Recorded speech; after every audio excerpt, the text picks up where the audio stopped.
Good day, family. God bless you. Wherever you are tuning in across the world, you're watching and tuning in to another exciting show of Senior Talk with Claire Hubbard, your resource and information show for people getting better with age. Well, we are definitely excited for our returning guest. She is always, she just somebody you just need to know. If you need any assistance in regards to senior living, she is one of our experts and we love her very, very, very much. However,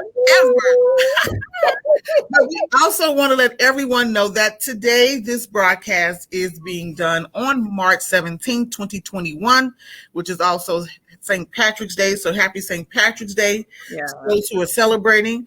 Also, we want to send a special shout out to those who are celebrating birthday. Everybody in March was posting. Mm-hmm. So whatever your sign is in March, I think it's Pisces season. Yes. A lot of my family members, my uncle, my aunts, my cousins, happy birthday to the Hubbard families who celebrate their birthday in March. Yeah. That's out the way. All right, now here we go. Today joining us, let me tell you, is boots on the ground. She is a returning guest of Senior Talk with Claire Hubbard. Her name is Pat Edmonds. She's Director of Sales and Marketing of Prairie Green at Dixie Crossing. Let me tell you, beautiful, cute facility. Let me tell you, it's like a boutique on land, cruise ship on land almost. And the pool will be coming shortly. I'm sure. I'm just joking. But let me tell you, we were visiting this opportunity last a while back, and we're now back into the conversation of adult children and caregivers. It's time to have the conversation about senior living. A lot of people are just so new to the topic. We talked about and recapped our last conversation talking about making the decision. Do we want to talk about it? Do mom and dad need somewhere else to go because we leaving jobs to go to live, to make sure our parents are getting what they need and we're becoming a caregiver? Well, sometimes we don't have to do that. So let me do this. I'm going to have our expert join us. Come back to the stage or the mic. Pat Edmond is going to recap our previous conversation and then bring us update as to where we're going now. So everyone, welcome back to Senior Talk with Claire Hubbard. Miss Pat Edmond. Thank you, Miss Clara. Hello, everyone. So yes. It's very important to have those conversations. And I think more so sooner rather than later. That's probably my living mantra. Oftentimes we work and operate reactively, or I have to do it now. But we've seen the signs, we've seen the symptoms, we've seen all the elements telling us we need to make a move soon. We need to start making some decisions. Let's see what we can do. And oftentimes we like to do a quick Band-Aid, and it doesn't work. And unfortunately, one of the reasons why this topic, I wanted to bring it to your viewers and to the large masses, because lately I have had a high incidence of people coming to me too late. Mm-hmm. And what I mean by too late is when I spoke with you maybe a year ago and you wanted to, well, I'm not quite ready yet. Oh, well, let me just see. But all the red flags were up there because at that time, you were rearranging your schedule. You were trying to go over and cook mama's meals. You were trying to go take granny to the doctor's office or this appointment. All the red flags were there. But then when it got to the point where someone said, it's time to act now. Mm-hmm. And usually the now, you're either bordering where you actually need affordable assisted living, or where the one that we don't want to accept is the skilled nursing facility. And I'm trying to prevent families from putting a pause and making that active decision before you come to me. And unfortunately, I may have to say, we can't accommodate mom's needs. We can't accommodate dad's needs. We're not in the business to move someone in and 30 days later, we have to move them right back out because we just cannot manage their needs safely. Wow. So that's the main thing. Okay. That's the most important thing. So let's have the conversation early. Yes. Well, what we want to also identify is that Prairie Green at Dixie Crossing is a independent / supportive living facility. Is that correct? So we're actually a supportive living community. Community, there we go. So the best definition, we provide apartment style living with support services. Gotcha. Okay. So oftentimes people think, well, when is it time? So, okay, let's take the scenario. They may be at home or living independently in a senior apartment. And you may have community services coming in with a home health aide or a homemaker. But now you realize the homemaker is there 5 days a week, 6 hours a day, 5 days a week, 4 hours a day, needing a little more care. You're afraid for mom to be there by herself for a period of time. I'm not talking about overnight. Yeah. I'm talking about a period of time during daylight hours. You are afraid, well, I'm not sure if mama eating. Because, seniors, that population, they equate eating and cooking as a form of love. So it's difficult and challenging to cook for one when you're used to cooking a feast for a family. So it's depressing for a senior to cook for themselves because they get tired. They don't have an idea what to cook. Then they have, dental issues, so they can't chew, things of that sort. So you get tired of eating the same old thing. So that's one of the telltale signs. When they're not eating, they're not taking their medications like they should because, they might be rationing the medication.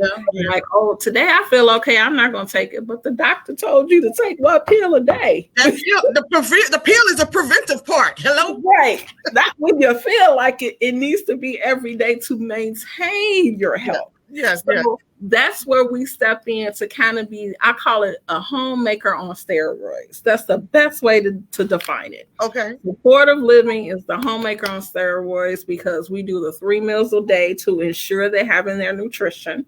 You have the certified nurses aides that are here 24/7. So that way, in the event they need assistance with the activities of daily living, they need someone to do their laundry and washing, someone is here to help with that. Now, the nursing staff is only here for a period of time, and it's intermittent nursing, 12 hours.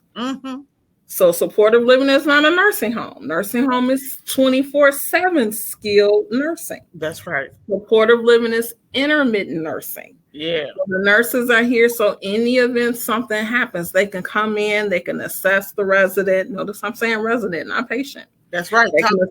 They assess the resident. Thank you. And see how they're doing, taking their temperature, taking their vitals. And if they feel, we're not comfortable with what we're seeing, we're going to send them out to be evaluated. So that's what we do. And then they have the camaraderie of their peers. So that they're not at home. The TV is not babysitting them. You don't have the grandchild that goes in and pop in for 30 minutes and then leave. And you thought they were there all day checking on granny or mama. But no, they weren't. They were out with their friends hanging out. So guess what? Here they have their friends. They can be among the peers, have adult conversations, talk about things that's relevant to them versus something they have no clue with their grandchildren. Not saying the grandchildren is not important because it is. Youth invoke the mind and body and spirit. So I'm not saying that's not important. It is very important. Absolutely. But you also have to be engaged and involved. So, and one of the things that I'm going to say too is I just want to cheerlead our older Americans because they were the most vulnerable. Yes. If we paid attention. You could find seniors with more masks than you can find now. They were masking up because they were vulnerable. They paid attention. They also were respectful of what was happening in the current communities that you serve, the senior communities. But unfortunately, I think the conversation that we can pull up now, Pat, is that we didn't understand, i.e. the family member didn't understand what was going on inside the community. Correct. So here I am, March, I think 11th, was it last year? Lockdown took place. You mean to tell me I can't call and check on my auntie? What? All blame on the community, not knowing what happens behind those doors, which is purposely in place to protect and keep them safe and the family members safe. Right. So, if you can, let's go to the lockdown situation, and then we're going to take a quick commercial break. So the lovely lockdown situation, and I was part of the senior management team that was responsible for, we contacted every family member by phone of what was going on. So you're right. And it was that fear of what's going on, why I can't come in.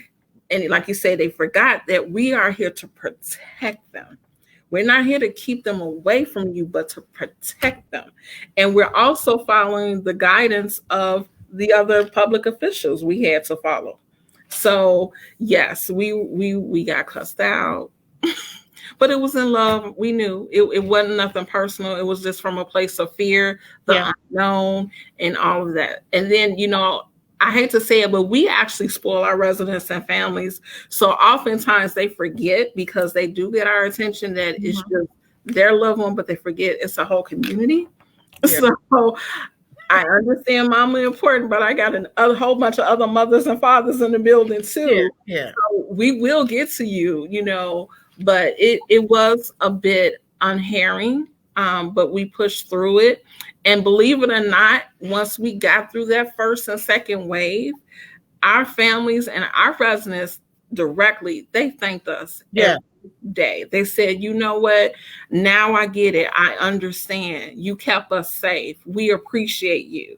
The ones that gave us the biggest pushback, they're our biggest cheerleaders now. Yeah. I am happy to report with the vaccinations in place, and we have completed our vaccination clinics. We have our final one next Tuesday. We are 91% vaccinated. Woo-wee!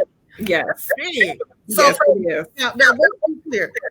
Was there reluctance? Because everyone is saying that some older Americans are just reluctant to take the vaccine. We're hearing that many communities around the city and the country who have the access to get vaccinated just refuse to do so. So what is your thought? What was the outcome through your residents? So majority of my residents here, were on board. They were not fearful about it. Most of them, if not all of them, consulted their physician. So the ones that primarily did not do it, it was either because the physician directed them to, because of whatever ingredients were in the vaccine that may cause them a reaction. You probably had maybe 0.1% of true actual fear of the unknown of, I don't know what this is. I don't want this in my body. I'm going to wait and see what the next round is like. Yeah. And we'll have some individuals after. That's why we did 3 steps. So after the first one, and they saw that there were no reactions with anyone in the community, and then the second clinic, they were on board. So yeah. Well, I'm just excited and encouraged because we have already talked prior. Mm-hmm.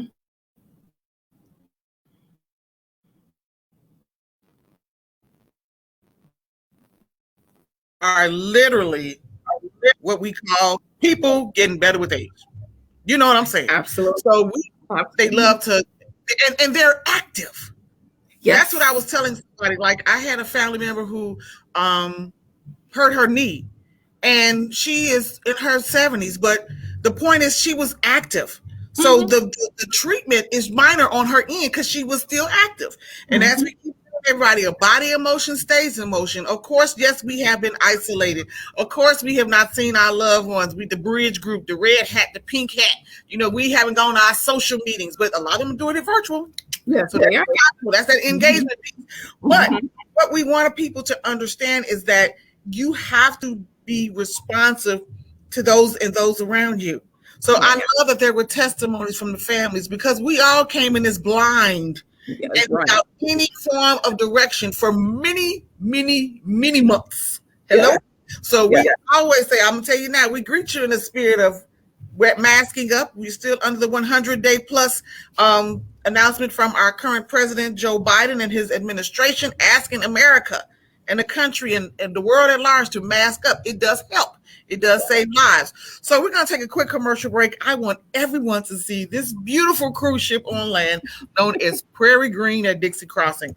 Everyone stay tuned. We got more on Senior Talk with Claire Hubbard. If you got questions, please put them in our box on Facebook and YouTube, because we have comment sections there. Everyone stay tuned.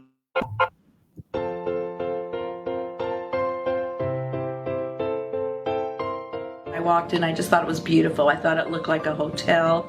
I loved the color combination. In my former life, I was a social worker, so I have been in lots of adult care buildings. I've never seen a space like this. community is fresh and new. I have a great view of the little ballpark and the trees. Prairie Green, we provide everything from light housekeeping to laundry services to daily escort, medication reminders, all that little extra stuff. All the chefs are really great. Oh, the servants are wonderful. I think they are the nicest.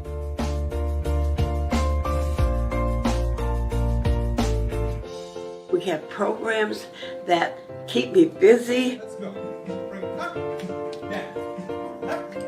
So busy that my children can't get a hold of me. I've seen a lot of positive changes. There are a lot of activities.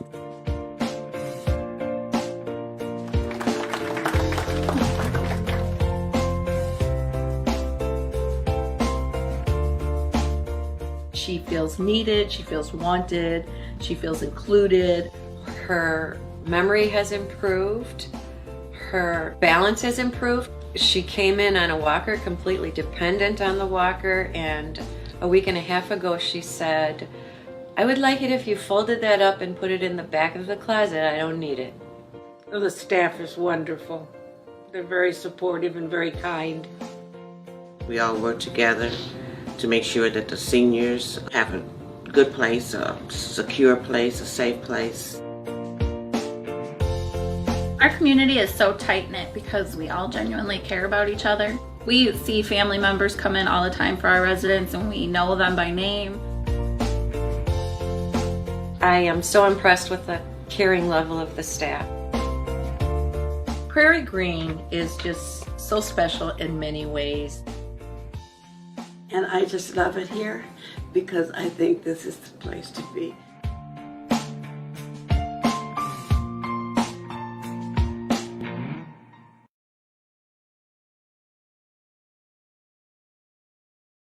Welcome back. That video is so beautiful and it expresses everything that we're saying about Prairie Green at Dixie Crossing. First of all, that back area, you know, when it get warm, I'm in the back. I know. And I have to preference that was pre-COVID. That's right. We still do socially distanced mask, wearing masks and everything in the community. We still that has not stopped in the community with our residents. So absolutely. Well, what I can say too is that I would totally agree. I mean, it's your home. So getting that kind of skilled services, the rehabilitation services in your own comfortable home. And I like the way the ladies walk up to the desk as if they were at a hotel checking in and just getting information. Y'all got a lot of things going on. So you have 12 hours of nursing staff on duty. The chef, that plate looked really delicious because you know we're funny about what we eat. The meals. Now, let me ask you this. When we talk they're still served restaurant style in the dining room. Seniors have worked all their lives. It's time for you to be taken care of and spoiled, and that's what we do.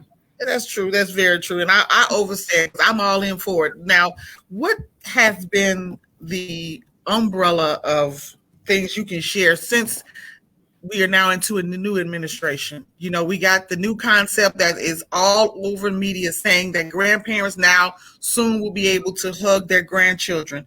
How is that affecting your residents? And what is that feeling that we are getting somewhere close to a new normal? Because I know I'm still going to wear my mask. It's just cute, you know? Yes. So, it's become jewelry, you know, something like that. So we're still wearing masks. We're not quite there yet. Our community, we're still in phase 2. So the next phase, which is phase 3, will allow our community to have in-person and in-room visits, but we're not there yet. We're close. We're not there yet. So we're getting to some form of normalcy. Mm-hmm. But yes, it's all steps, provided that the surrounding area, because everything is truly indicative to the numbers within the county and region. So as long as they stay within the guidelines per the state and IDPH, and we'll be there. And that's what we're asking everyone. Please go to cdc.gov coronavirus. Find out the updates in your city and state where you reside. It is critical. Yes. We have some states who are doing the no, no, no. They're not being as proactive to care for their communities that I can say. And so some are going back. We're seeing now we're going back into, we're not being able to open up as much. What I'm really excited for, honestly, is the business owners, those who are now getting a chance to open their doors and offer their services to the community. I mean, who doesn't like to go out and dine once in a while and have a ice cream or, a fine meal? So congratulations to the owners who have survived or still working through this pandemic, that you get to open up your doors and get income, but also see your favorite, patrons. It's a good thing. Absolutely. And it's a happy feeling, when I'm in another state. So I'll tell you, we've been 50%, now we're 75. And we've been dying, they still have the precautions up with the plastic and the borders up, 3 or 4 times at max. So they're still doing it, and it's increasing. And we got a big thing coming up with NCAA here in Indianapolis, might as well tell you. And everybody's running down here, but they are so serious. I was in a grocery store. As a matter of fact, I was in a local convenience store. The sister told a gentleman, he ran in, she said, "Sir, I'm going to need you to purchase a mask if you don't have one with you." So he had to put his items on the counter and purchase a mask. Then he walked through the store. I was like, woo, she won for the day. Because some people let you come in because they want that dollar. It's not that serious. No. You know where it can happen. So let's go back to something, Pat, and we're going to have to come back again in April. Maybe just be a reoccurring guest. But let's talk about this. What were some of the, without, of course, giving names because you're very confidential, what were some of the barriers for people who were waiting too late almost to come to your facility? What were those things that come across you that said, you know what, y'all should have been here?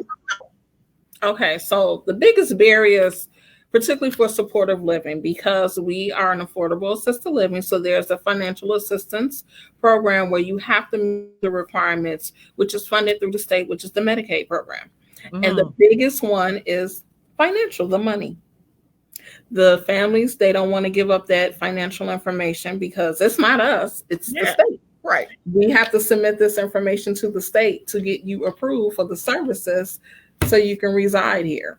So a lot of times families do not want to do that because of the income. And I do get it and understand because of the pandemic and even previous years where there are probably 3 or 4 generations in a home.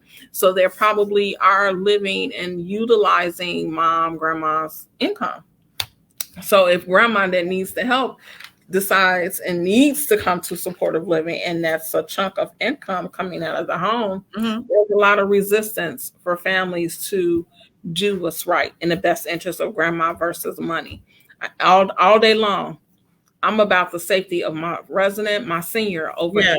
You can't put a value over someone's life.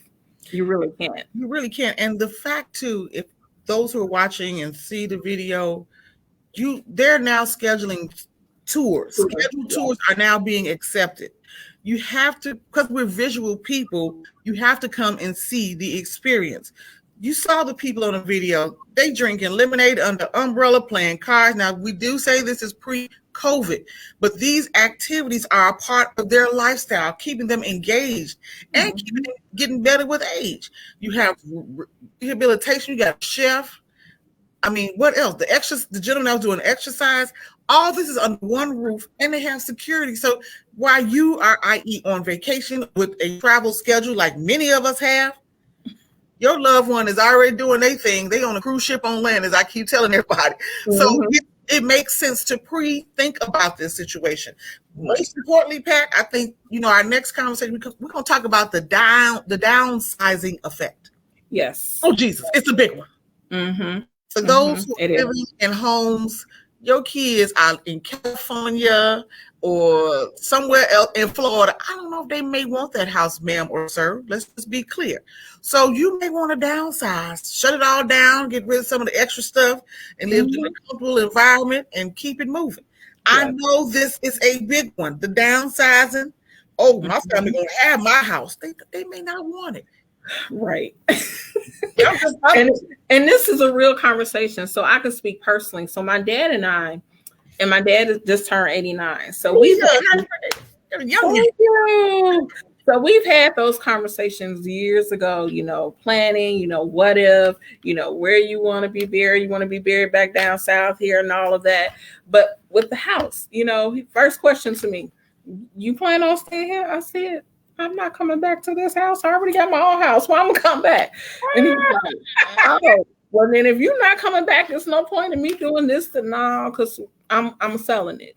I'm just letting you know. Why keep it? I have a home. I'm not trying to be bothered with two places. No, sir. So we're in agreement. He's like, okay, fine. I mean, again, have these conversations. I'm with you. I mean, I know a lot of people now have relationships where, or jobs where they on the road. Mm-hmm. I mean, so it's just not the logical thing to keep that home if you don't have to. It's just out. And here's the realistic thing. My daddy live in the city. I said, Daddy, I can't afford to keep your house because you got a senior exemption. I won't get that.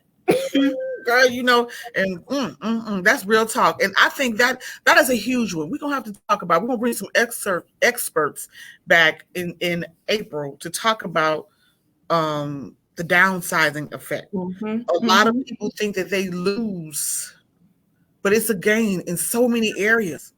But here's another big, let me do a light bulb moment. Okay. So as much as we like to, because I look at it, the children are actually looking for the parent or the loved one, and you're trying to do, I got to make sure it's right because, the guilt factor. Mm-hmm. But let's be realistic. The home or where they are right now, how many rooms are they in every day? Girl. 4 rooms. Yeah. Bathroom, kitchen. The living room and the bedroom. That's it. Wow. And they're not getting up walking. So the limited mobility, when they do get up and walk, guess what? They're tripping. They're falling. Points. So that's why a smaller space is designed for safety. These senior buildings are not designed realistically to accommodate all your needs. It's about safety first. Yeah. Great point. I didn't think about that. And one of the things I'm going to bring to the forefront too is there was a lady, I saw her on Facebook, on YouTube, who was in her senior apartment and she lost weight, putting on a Fitbit. Her granddaughter bought her a watch, and this lady lost 80 pounds just walking in her unit in her apartment. So you can't be active, but that's why we got a community room if you want to come watch TV on a big screen. And promise you, Lord say the same. We all gonna get there, and we can be outside and be in a community room. Because let me tell you, Prairie Green, they do it big. They do big parties. So we don't want to tell them about what we plan upcoming. We should just wait till we listen to it. Yeah, right, okay. Right, but we do it big, and we have a lot of fun. But I can tell you all this. Senior Talk with Claire Hubbard is very excited. We're moving into April and May. Our new broadcasts are coming up, and we're going to have some shows for you. But what we can tell you now is that we have something called the Live and Learn series that we're bringing back. The Live and Learn series is something where we have free health screenings in your senior community. We bring some refreshments. We bring an expert on a particular topic. We work with your activity directors and administrators, and we just give you a little pop-up health fair to give you some love and say that we love you. That is coming up real soon, so everyone stay tuned for that. It's called the Senior Talk Live and Learn series, and I will be the host. I have many liaisons across the city, and Pat Edmonds is going to be one of the hosts because she's going to be traveling with me because I just like her. She like having smart friends. It's nothing like it. Yes. Let me tell you. So we're going to be coming back in April, and our April conversation or next month's conversation is going to be about downsizing. I think we are looking at situations where we have families who have big homes, grew up in the home, and you say 1, 2, 3, 4 generations. And a lot of people that come through are not necessarily staying in the home, but they come to visit and they keep moving. So why would mom and dad choose to stay in the home if they don't have to? Some will, some family members have but you know what? The thing is that we could use the light bulb from you and your dad's conversation to have the conversation now. And I think if we prepare, we're going to be much better equipped and more in tune with our loved ones, desiring to fulfill their wishes and get it all in place, early.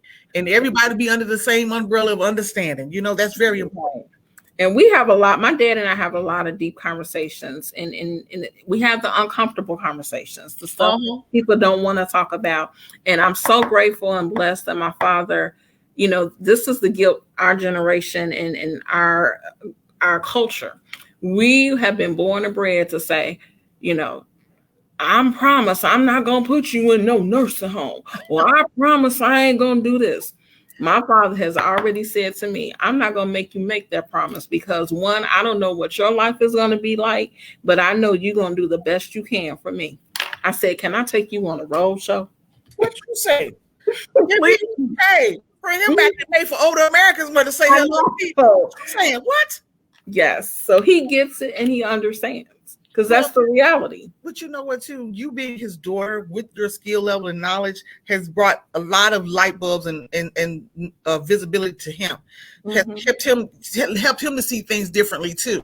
Yes. So I will say that, you know, some of my members have seen senior living and the senior lifestyle differently through my eyes as being an advocate. So, hey, it's okay. If they get it, that's the whole intent. If one just get it, the living is not in vain, as they say. Absolutely. So I'm very, very, very excited for what we're doing. I want to thank you again, Pat Edmonds. Of course, Dixie, Prairie Green at Dixie Crossing, they are taking scheduled tours. Yes. You need to call me. 708-754-5700. Do you have a closing remark today, Pat? I just want to say thank you so much for you having this platform to inform and educate our seniors, but their children as well, because oftentimes seniors are always left out in the conversations. Yeah. They're the most powerful. They have the most resources, but they're also sometimes the least respected. So I thank you. Absolutely. For that. And I always just wants to say that to you. And, you know, Prairie Green and Dixie Crossing, we honor our seniors here. And, you know, everything is about them, safety, to live life to the fullest. Because I look at it that this is their step for hope and to live life gracefully. Absolutely. And they continue to get better with age. So tell the line dancing group. Oh, yeah. They're coming back in May. They be back in outdoor line dancing, outdoor chair Zumba. Yes, we already got it booked. All right. Ready? Ready, huh? We'll throw them dates. I can try to get there because we're going to celebrate older Americans one as big as we can through this pandemic, and we're going to do it safely. But I just thank you for your time and energy, and thank you for being a part of our show as always. So everyone, again, you've been watching Senior Talk with Clara Hubbard. I'm your granddaughter in the community, Clara Hubbard. Please remember to visit our friends at what I keep saying, Prairie Green at Dixie Crossing. Ask for my sister Pat. She'd be glad to assist you. She's Director of Sales and Marketing, 708-754-5700. And please remember, in complete darkness, we are all the same. It is only our knowledge and wisdom that separate us. Don't let your eyes deceive you. Thank you for making us a part of your day. And we will see you next time for Senior Talk with Clara Hubbard.